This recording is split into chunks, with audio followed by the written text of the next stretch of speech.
बिहार में लोकसभा चुनाव को लेकर एनडीए गठबंधन में शामिल प्रमुख घटक दल जेडीयू की ओर से रविवार को पार्टी उम्मीदवारों के नामों का ऐलान कर दिया गया। जेडीयू के उपाध्यक्ष वशिष्ठ नारायण सिंह ने प्रेस कॉन्फ्रेंस के दौरान 16 सीटों पर बारी बारी से उम्मीदवार के नामों की जानकारी दी।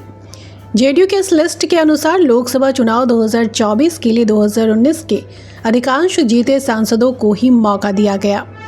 सिर्फ सिवान से कविता सिंह, सीतामढ़ी से सुनील कुमार पिंटू, गया से विजय मांझी और काराकाट से महाबली सिंह का टिकट कटा है। इसे देखते हुए ये कहा जा रहा है कि नीतीश कुमार की पार्टी ने इस बार लोकसभा चुनाव में जातीय समीकरण को बांधने का प्रयास किया है। इस बार लोकसभा चुनाव में जेडीयू ने पिछड़ा और अति पिछड़ा से 11 उम्मीदवारों को टिकट दिया है। इसमें 6 पिछड़ा और 5 अति पिछड़ा वर्ग से हैं, 1 महादलित से हैं, आलोक कुमार सुमन जिन्हें गोपालगंज से पार्टी ने प्रत्याशी बनाया है।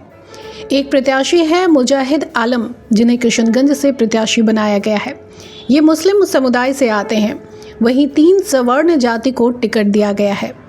16 प्रत्याशियों में से 2 महिलाओं को टिकट दिया गया है। मुंगेर, सीतामढ़ी और शिवहर से सवर्ण जाति के प्रत्याशी हैं। सवर्ण सीटों की बात करें तो मुंगेर से ललन सिंह, सीतामढ़ी से देवेश चंद्र ठाकुर और शिवहर से लवली आनंद को मौका दिया गया है। इस मौके पर प्रेस कॉन्फ्रेंस में मौजूद राज्यसभा सांसद संजय झा ने कहा कि लिस्ट में जेडीयू के 12 सिटिंग सांसद हैं। कुछ जगह नई सीट जो हमें मिली वहां नए प्रत्याशी हैं, एक जगह हमने लोगों को बदला है। पार्टी के राष्ट्रीय उपाध्यक्ष वशिष्ठ नारायण सिंह ने कहा कि अपने प्रत्याशियों को विजयी बनाने के लिए पार्टी के साथी तो काम करेंगे ही, लेकिन गठबंधन में शामिल दूसरी पार्टी के जो प्रत्याशी होंगे उनको भी जिताने के लिए हमारे साथी, समर्थक और कार्यकर्ता मदद करेंगे।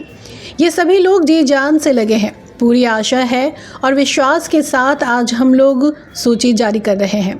ये सभी उम्मीदवार निश्चित रूप से जीतेंगे। इस मौके पर मौजूद जेडीयू के पूर्व राष्ट्रीय अध्यक्ष ललन सिंह ने कहा कि एनडीए एकजुट है। सीटों के बंटवारे को लेकर उम्मीदवारों के चयन में कहीं कोई विवाद नहीं हुआ। दूसरी ओर इंडिया अलायंस में अब तक सीट शेयरिंग पर भी सहमति नहीं बन पाई है। वहां कोई सिंबल लेकर भाग रहा है तो कोई सीट बंटवारे के लिए गिड़गिड़ा रहा है। इससे साफ है कि बिहार में 40 की 40 सीटों पर एनडीए का कब्जा होगा। बता दें कि बिहार में लोकसभा चुनाव 2024 के लिए एनडीए में शामिल दलों के बीच सीटों का बंटवारा पहले ही कर दिया गया है। बिहार में सीट शेयरिंग फार्मूला के तहत भाजपा को 17, जेडीयू को 16, चिराग पासवान की लोक जनशक्ति पार्टी को 5, पूर्व मुख्यमंत्री जीतन राम मांझी की पार्टी हम और उपेंद्र कुशवाहा को 1-1 सीट देने पर सहमति बनी। पहले चरण में बिहार की 4 लोकसभा सीटों पर वोटिंग होनी है। हालांकि सभी पार्टियों की तरफ से प्रत्येक लोकसभा सीट के लिए उम्मीदवारों के नामों की घोषणा नहीं हुई है। इस बीच नीतीश कुमार की पार्टी जनता दल यूनाइटेड ने अपने हिस्से की सभी 16 सीटों पर उम्मीदवारों के नामों की घोषणा कर दी है। बिहार में पहले चरण में जिन लोकसभा सीटों पर वोटिंग होनी है उनमें से एक भी सीट जेडीयू के खाते में नहीं गई है।